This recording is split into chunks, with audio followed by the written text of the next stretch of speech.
mainit na balita mga kaboses ng masa, mga politiko na mga tumatanggap ng suhol galing kay President Bongbong Marcos Jr. at Liza Smugs para pabagsakin sina former President Rodrigo Roa Duterte, Vice President Sara Duterte, Miss Maharlika at iba pang mga DDS supporters pinangalanan na. At ang masterminds ay walang iba kundi sina Tambaloslos, PBBM at Liza Smugs na talagang sinasagad na nila ang paggamit ng kanilang kakanya-kanyang mga kapangyarihan para lamang matumba ang mga Duterte at tuluyan ng maghari-harian sa ating bansang Pilipinas.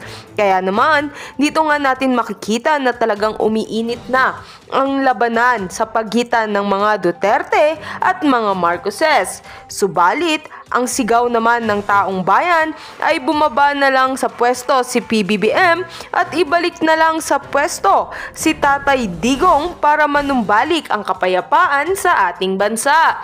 At heto naman, panoorin natin ng buong detalye. By the way, this is Boses ng Masa at kung bago ka pa lamang sa aking channel ay mag-subscribe ka na!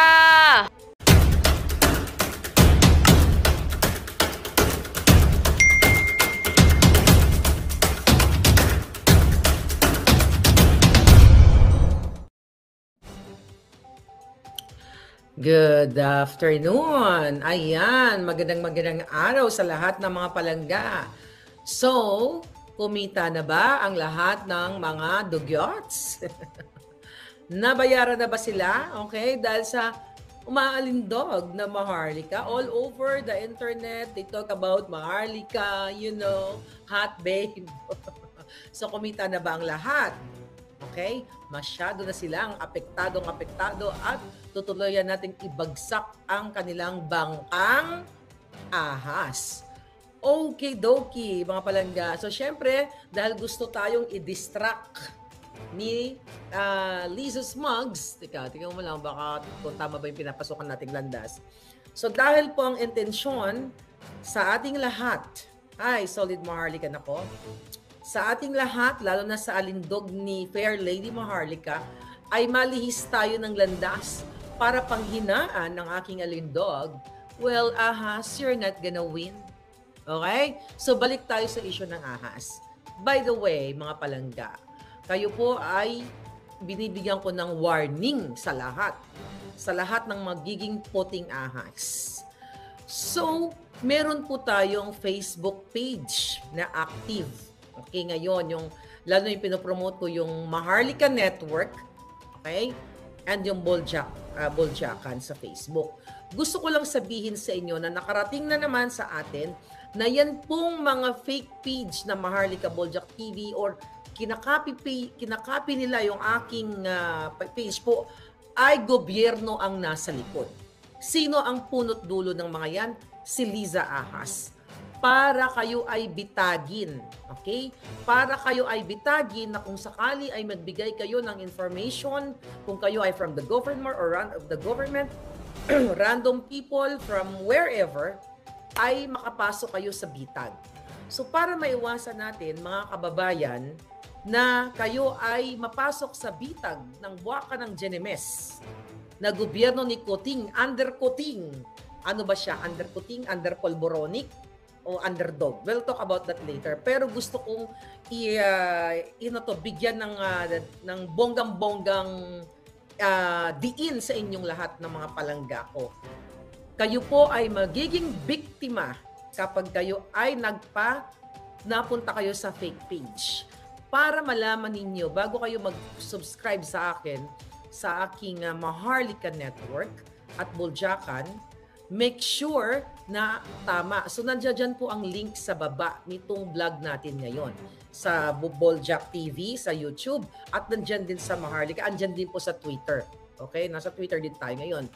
So, binigyan ako ng pinapahatid sa atin sa loob mismo ng bakod ng mga ahas na Miss Maharlika, advisean mo ang iyong mga followers dahil ginagawa ang gobyerno ng peking pages para hulihin kung sino ang nagsusumbong sa iyo, whether sa loob ng Malacanang o sa mga ahensya ng gobyerno, para matukoy nila at kanilang tatargetin. So kung talagang meron kayong importanteng report, mga palangga, if you're from the government, kasi nakakalito dahil even may subscribers ay ginagaya nila. Yung nilalagay nila, kunyari, like sa Boljacan, we have 50,000 followers now. So sinusulat din nila doon sa under 50. Pero liwanagin nyo inyong mga mata, magsuot kayo ng salamin. Titignan nyo kung talagang ilan lang yung nakafollow, but to make sure, yung link po ang tignan ninyo. But kung meron talaga kayong mga bonggang-bonggang message para sa akin, mga palangga, dito kayo mag-i-message sa email ko. Okay? balitangmaharlika@gmail.com. Okay? Tignan natin dito. Ayan po, ako na maglalagay. Okay? Make sure, kasi mga kababayan, kahit yung email na yan, pwede nilang gawing balitang maharlika 0 something o lalagyan nila ng number para po kayo malaglag sa patibong ni Liza Smugs Araneta Potot. Baka may jotok din ang gaga. Okay, so yan po gusto ko po kayong warningan dahil ayoko kayong mapahamak. Okay? Tama nang ako na ang tina-target nila. Okay? Ako na ang tina-target nila dahil nga ako ang pinaka-majingay ditay, okay, na naghatid sa inyo ng mga kasinungalingan ng gobyernong pulburon. Okay? Gusto nila pong kalimutan ang issue sa pulburonic na revelation ni Pangulong Duterte. Kaya naman, ginagamit ni Liza Ahas Araneta Smugs at ni Bongbong Marcos Kuting Jr. dahil under Kuting yan eh. Okay? Under Kuting, under pulburon. Under the influence of pulburon, under Kuting, at under Desaya. 'Di ba? Yung underdog na drama-drama ni Katrina Ponce na sabi nga ni Sas, parang sinalaksakan na ng botox yung pagmumukha niya na hindi na makagalaw. Well, acting sila na sila ay underdog o sila ang biktima dito, sila ang apektado. Tangina, 'di ba? Pinagluloko tayo, sila ang apektado, hawak nila ang pera ng bayan natin. So, okay. So gusto ko yung i-remind sa inyo, mag-ingat kayo mga palangga sa pag-message. Make sure, huwag kayo basa-basa, emotional kayo, sasabihin ko to kay Maharlika. Make sure na tama po ang inyong napupuntahang landas. Yan sa naratibo ng social media and even mainstream media. Kasi nga, sobrang, makatotohanan. Sabi ko nga, kung hindi makatotohanan, ang sinabi ni Pangulong Duterte, nandiyan siya, 'di ba? Siya ang kasuhan, 'di ba? Siya ang kasuhan ng libel dahil abot kamay ni Liza Smugs at ni Kuting si Pangulong Duterte, pero may lumalabas na balita na mga kapapalangga ay tutuluyan ni Liza Ahas Araneta. Ito yung mga nakuha natin sa mga puting ahas, hindi ba dito mga golden snake. Natutuluyan ni Liza at ni Tambaluslos si Pangulong Duterte, makikipagsabuatan sila sa ICC. Alam nyo na yan, December, sinabi ko sa inyo, para damputin ang former president. Ang tanong, papayag ba ang taong bayan, ang 32 million na bumoto kay Inday Sara na legit na damputin ang kanilang ang former president dahil sa kagustuhan ni Liza Ahas Smugs at ni Tambaluslos? At kasama na si Kuting yan, siyempre kahit underdog ay under Kuting yan o under pulburonic, yan ang kanilang gagawin kay Pangulong Duterte. Kaya naman ngayon, maraming lumalabas na mga isyong mga baming-baming ba dyan sa Kongreso. Yan po ay pwedeng pakana nila para takutin ang mga taong bayan para magkaroon ng martial law, para gayahin ni Kuting at ni Liza ni Tambaluslos ang ginawa ni Senior na pananakot na nga sa taong bayan at pangsisikil sa karapatan nating lahat. Maui Spencer, how are you? You're there. So, mga kababayan, let's talk about muna the underdog. Okay? Underdog na sinabi nga ni Jotox, yan ang pangalan niya, ni Jotox Ponce Enrile, yan may bago siyang pangalan na si Jotox, ay wag nga daw na parang, kung gusto niya makinig kay Maharlika, kay Sas, kasi sila ay mga bayad ng sila ay bayad daw ng China, di ba? Yung mga ganun ang sinabi, wala namang maipakita na kami ay tumanggap ng pera. Alam mo, kung ikaw ay nasa posisyon, dahil yan ay utos ni Liza lahat yan. Sabi ko sa inyo, hanggat nandiyan sila, lahat po na nangyayari dito sa ating bayan ay utos lahat ni Liza Smugs yan. Alright, ngayon mga kababayan, si Attorney Glenn Chong may pinost siya 13 hours ago. Sabi niya dito, ang giveaway or clue na si Liza Ahas Marcos ang nasa likod ng paratang ng CIZA or the Cagayan Economic Zone Authority Administrator na si Jotox laban kay Maharlika at kay SAS ay pagsasalarawan nito sa administrasyon ni Marcos Jr. bilang isang underdog. Para sila ngayon ang kaawa-awa. Kumbaga, emotional appeal, kaluoy man si undercutting, yung mga ganon, di ba? Kaluoy kunyari. Yan ang sabi ni Attorney Glenn Chong. Sabi niya, it means a person or group who is not expected to win in a competition. Oh, hindi ka talaga mananalo. Oh, see that? So, ibig sabihin, winner na tayo kasi underdog na sila eh. Kaluluoy. Imagine mo, they have the money. Andyan yung ating trilyones na pera sa kanila. Tapos sila na ngayon ang acting na underdog. O tama ka, Attorney Glenn Chong. O diba? So, nanalo na tayo dahil nga super powerful ng ating bosses. Kaya, ang portrayal nila na drama-drama na sila ay walang kumbaga, wala silang power, kinawawa sila ni Sas at saka ni Marlica. At ang na kami lang, ganon. Gusto ko, ibig sabihin mo, wala kayong kwentang mga buwaka ng genemies ninyo. Diba? Ano yan? Wala kayong mga yag balls? O, di talo na kayo, bumaba ka na kuting. Dali ka, napupuno ka ng pulburon. Bumaba ka ng ginayupak ka, mag-resign ka na, baka bitbitin ka ng taong bayan sa pangbubusabos nyo sa mga Pilipino. Bago ko ito lang message ni Attorney Glenn Chong, di ba, ulitin natin, ang Davao ay may mga nang damatay, may mga lumulubog sa baha. Anong ginagawa ng presidente niyong under pulburon? Nagpa-party kasama ang mga classmate niya at nagpupulburon. Yun ang nakarating sa akin. Ilan ang tinira niyang pulburon? Ilan ang tinira mong pulburon ng party kuting? Ayon sa ating puting as, nag-session na naman daw kayo. Imagine ninyo mga kababayan, habang nilulubog ang inyong mga palangga sa Davao, si Kuting ay nagpa-party at ayon sa ating informant ay nagsisesyon na naman sila kasama ang kanyang mga kliyente. Ang sarap ng buwaka ng inang buhay nila, nilalapastangan nila ang pera ng bayan habang kayo ay nangandamatay. Tapos ano ngayon, nga lang tayo? Tatahimik lang kayo dyan sa bayan? Ano sabi ni Attorney Glenn Chong? I have personal knowledge na noong kampanya sa Halalan 2022, kumuha si Ahas ng isang banyagang eksperto sa temang underdog upang maging consultant niya dahil dito ang tema ng kampanya ni Marcos Jr. The Marcos campaign was appealing for sympathy from the voters of its underdog candidate. Remember yung mga drama ni Kuting noon na nasugat-sugatan siya dito?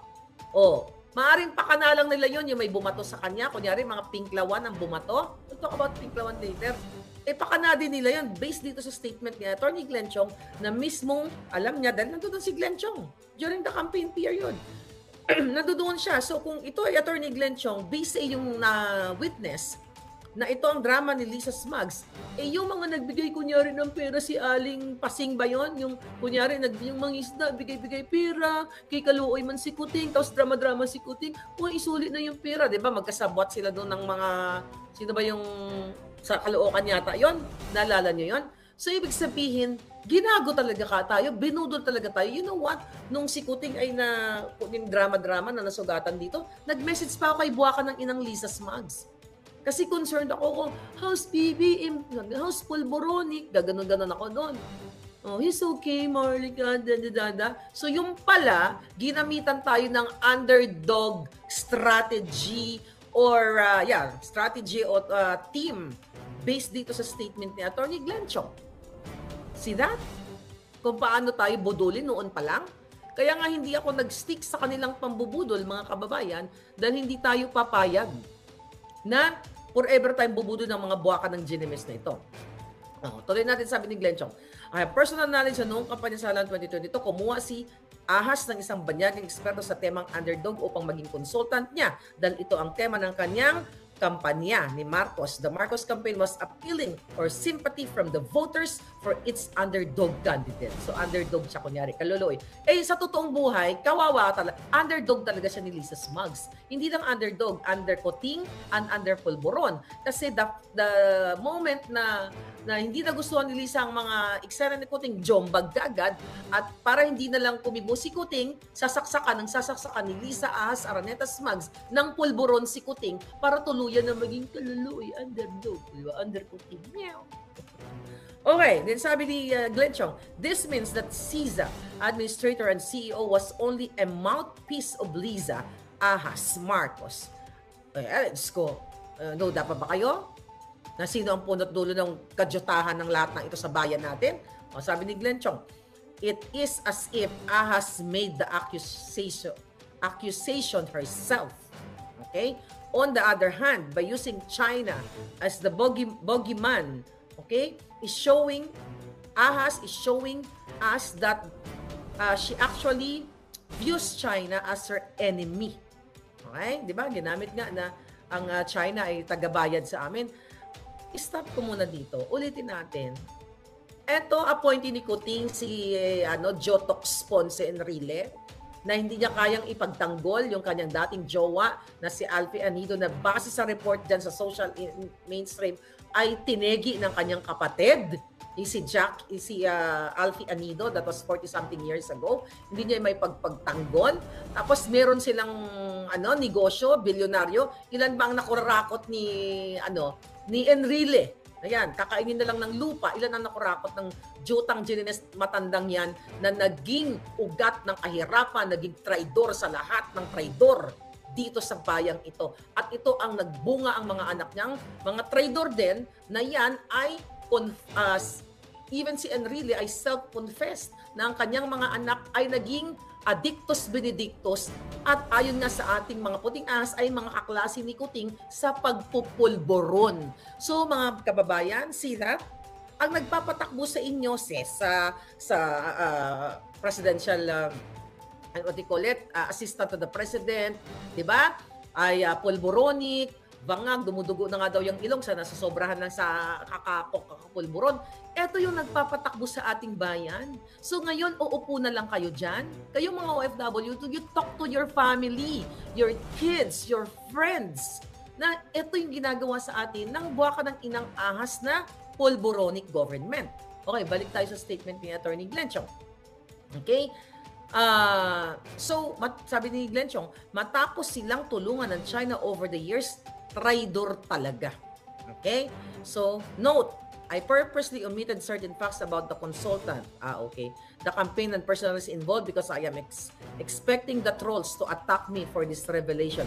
I want to gusto kong, sabi niya, Tagalogin ko na lang, sabi ni Attorney Glenn Chong, gusto na niyang pretuhin ng bonggang-bongga ito ang mga trolls na bayad ni Lisa Smugs gamit ang pera ng bayan sa sarili nilang taba, okay, sa sarili nilang kawali and serve them hot, okay? Yun ang sabi ni Attorney Glenn Chong.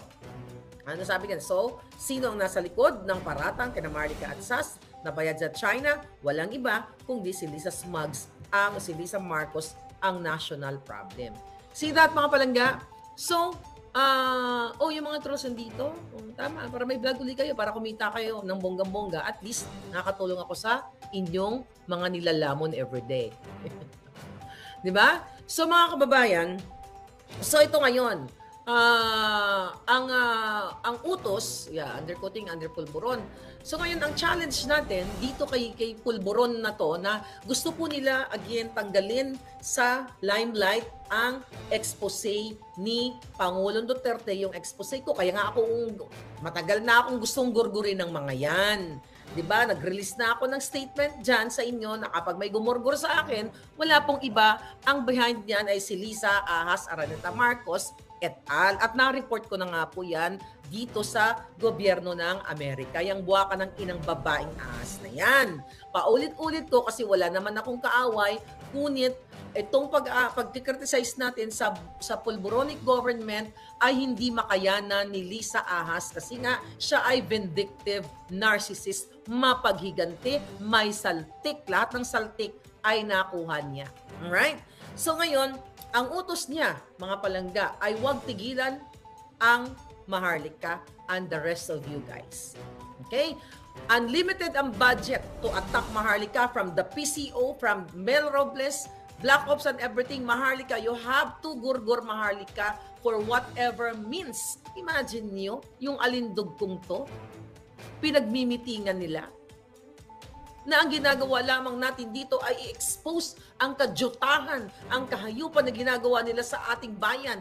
And we all have the right to expose, to speak up. Dahil binababoy na ang buhay natin at kinabukasan ng ating mga next generation and the generation now. So instead of what? Straighten up nila, iayos nila ang pamumuno nila ni kuting, under pulboronic. Kung ikaw ay mayroong accountability, meron kang transparency sa taong bumoto sa iyo na not 31 million, 11 million dahil ayon sa pag-aaral ayon sa investigasyon ng mga lumalaban dito sa fraud, katulad nila TN Trio. TN Trio ang nag-investiga dyan, na dinagdagan ng 20 million ang boto niya noong 2022, and also in support sa affidavit ni Attorney Glenn Chong noong September last year na hanggang ngayon hindi sinasagot ng buwaka ng inang Liza Smugs na siya ay nakipagsabwatan sa Smartmatic based on the signed affidavit ni Glenn Chong. Sina? Imbis na ayusin nila ang pamumuno nila, ang ginawa ng mga buwaka ng Genemis, manggipit. Huwag na tayong lumayo. The Anacorda. Tingnan mo si Anacorda ang buwaka ng Genemis. Mamaya, nagsalita sila tungkol sa nag-press con ng mga jutang Genemis. Okay? Diba? Look at Anacorda. Ginipit si Macanas. Ongoing pa rin. Hindi pa natin alam kung ano pa result. But definitely, pag natapos na yan, yung case kay General Macanas, na dating general, dating nagsilbi sa bayan, pero itong pinagkakaatupagan nila. Gipitin ang lahat ng nagkikriticize. Nung panahon ni Duterte, lahat, kahit ako, kinriticize ko Pangulong Duterte. Lahat kayo, puti, dilaw, lahat kayong mga jutang Genemes tayo, nag-away-away tayo, minura nyo si Duterte. Diba? Ako hindi ko siya minura, pero kinriticize ko ang kanyang mga taong gumagawa ng katiwalian. Kasi ganun, kung talagang mahal mo ang Pilipinas, hindi ka lang mahal mo ang bayan mo, mahal mo ang Pilipino na gusto mong bumangon, 'di ba? Gusto mong may pagbabago talaga, hindi sarado utak mo na parang kabayo o parang bangag sa pulburon. Nagaganong-ganong ka lang, okay, kuting, tira pa more, okay, pulburon pa more. Hindi ganon. So ngayon, imbis na ayusin nila, okay, pagandahin ang takbo ng Pilipinas, abala si Lisa Smugs na pumondo sa kanyang mga kasabwat para gipitin tayong lahat. At number 1 na ako. But hindi tayo magpapatinag. Sabi ko nga, hanggat may boses si Maharlika, hanggat may dugong tumitibok-tibok sa aking puso, sa umaagas sa buong sistema ko, ay magsasalita tayo dito. Hindi tayo magpapatinag. Dahil ito po ang purpose nila. Para panghinaan tayo. Sabi ko nga, isang beses lang tayo mabuhay sa mundong ito. Kung patakot-takot tayo, although sa Pilipinas talagang kanila ang power lahat. DOJ. Kumusta ba si Remulla ngayon? Mukhang matitegi na. Wala pa rin, hindi pa rin nagpapakita. Aalis na yan eh. Binibitin-bitin lang eh para dilehin yung aking expose dito. So si that, mga kababayan, saan pupulutin ng Pilipinas? Pagdating sa baha, wala. Pagdating sa lindol, wala. Pagdating sa baming, wala si Kuting. Natutulog, nagpapanggap na may sakit. Tapos, nasa kasal, nasa inuman, nasa pulburunan. Ano ginagawa nyo? Papayagan ba lang kayo ng tatarantaduhin kayo ng mga buwaka ng Genemis na ito dahil hawak nila ang pera ng bayan? Sabi nga natin, mas powerful ang bunganga natin. Ako, tinaya ko na, galit na ako mga palangga. Galit na galit ako. Bakit? Kailangan nyong kumilos. Kailangan nyo mag-speak up. Kung hindi pa kayo nag-speak up, mag-speak up na kayo. Dahil ako, yung ulo ko dito nakataya. May bounty ang ulo ko. Okay? Nag-aalala na yung, noon pa, nung sinabi ko sa inyo, nag-aalala ang pamilya ko. Pwede natitigil na nga nila ako eh. na tumigil ka na kasi mapapahamak ka dyan. Sabi ko, putang ina, patay kung patay. Isang beses lang tayo mabuhay. Lahat naman tayo madadalin sa hukay. Diba? Una-unahan lang. Depende kung sino ang mamalasin. But syempre, mga palangga, nag-iingat tayo dahil ang kalaban natin, demonyo. Tapos kayo, ano? Diba? Kailangan nyong magsalita dahil itong pulburon, diba? Itong pulburonic, under pulburonic, binabrush off, tinatakpan nila ang naratibo, okay, na napaka-importante. Diba? Kasi once na nagpupulburon ka, ibig sabihin incompetent ka. Diba? Physically, mentally, diba? When you talk about health, total health, okay, ng isang tao, incompetent ka, hindi gumagana, dapat nasa sound mind ka. Paano magiging sound mind si Kuting? Laging bangag. Tingnan mo ang sagot kay Duterte. Sinabihan ka, ikaw, kasama ka sa narcolist, ay hindi, nagfentanyl ka eh. Diba? So, ibig sabihin kasi ambush interview yon dahil wala siyang hawak na script. So, nagiging ganun ang kanyang sagot dahil wala siya sa sound mind. So, if you have that kind of president na wala siya sa sound mind niya at we all know na ang nagpapatakbo, ang isa pang addictus benedictus niyang asawang hitad, diba? Ibig sabihin mga palangga, the country is in trouble. Double trouble, triple pa na trouble. Diba ang nagpapatakbo sa inyo, imagine nyo yung mga inupo nila, self-confessed, sila na nagpupulburon. Look at that Siza, ano na yan? Yang si Jotox Katrina. Mismo ang kanyang tatay na sinabi, inamin, dun sa mga previous article na ang kanyang mga anak, katulad ni Jotox, na si Katrina Ponce, na inakusahan akong bayad ng China, ay isang druggie. Anong gusto nyo? Ang mamuno? Yung matino o yung mga durugist, yung mga may saltik sa jutak? At ang mga taong incompetent. You know, when we talk about health, mental health is number one. How can you make a tough decision in your life, in the country, if your brain is pulboronic? So you have to act now. Even dito yung mga nakapaligid sa kanilang uniformado na nababayaran ng mga pagkatao, jutang ginas ninyo. Okay, mumurahin ko na kayo yung mga nakipagsabuatan lang. Pero yung medyo nagtitiis-tiis ng konti at kumukuha ng pagkakataon, for whatever pagkakataon, hindi kayo kasali. Pero yung mga nakipagsabuatan, jutang gininan ninyo, mga wala kayong bayag, puti ang itlog nyo. Why? Sumumpa-sumpa kayo, mga inayupa kayo para to protect and to defend the country. Then, ang pinoprotektahan nyo ay isang presidenteng polboronic na wala sa tamang kaisipan at isang putot mudlo na first ahas na tumatakbo kapag ini-interview. Diba? Kita ko yung sa Vincent Ments. Oh my God. Nakakaloka yung parang reel ni Daryl Yap. Ngayon mga palangga, wala ba kayo mga pakiramdam? Alam ko yung mga solid palangga dyan. Alam ko nandiyan kayo, nag-aantay kayo ng tamang panahon. Binababoy tayo. Itinatarantado na ang bayan natin. Ang nagpapatakbo sa atin may mga saltik. When I say saltik, ang kanilang jutak ay may pulburon. Di ba number 1 yan? Pag nag-a-apply ka ng trabaho, di ba may drug test? Dapat nga lahat nga i-drug test sa mga yan. Actual live sa independent clinic or hospital na talagang walang alteration. Di ba? Na hindi natitwist, hindi na babayaran yung result. Hindi na babayaran yung doktor. Di ba? Dapat actual. Kasi based nga sa manifestation ng ngiwi ni Kuting, ay makikita mo yung sintomas or manifestation ng isang taong under pulboronic. So, hindi lang siya, Kuting is underdog ni Liza Smugs. But hindi siya underdog of the Filipino people dahil kaluluoy siya. Underdog siya ng asawa niya. Well, under Kuting. Kasi nga pusa, di ba? And under pulboronic.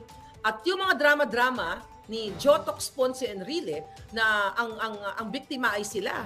Jutang ginin ninyo, kayo pa biktima. Nasa inyo ang pera ng bayan, kayo pa ang makaarting biktima kayo. Wow! Eh di kung kayo ang biktima, di sana pala kami ang namumuno dyan. Kasi kaya namin kayong hilain kasi underdog kayo eh. if we talk about that, yung kanyang presentation sa meaning ng underdog na sila ang kaluluoy, sila ang apektado. Tanginan nyo, apektado ang taong bayan sa ginagawa ninyo, sa pagpupulboro ninyo, pag-iimbita ng mga kaklase ninyong mga botod.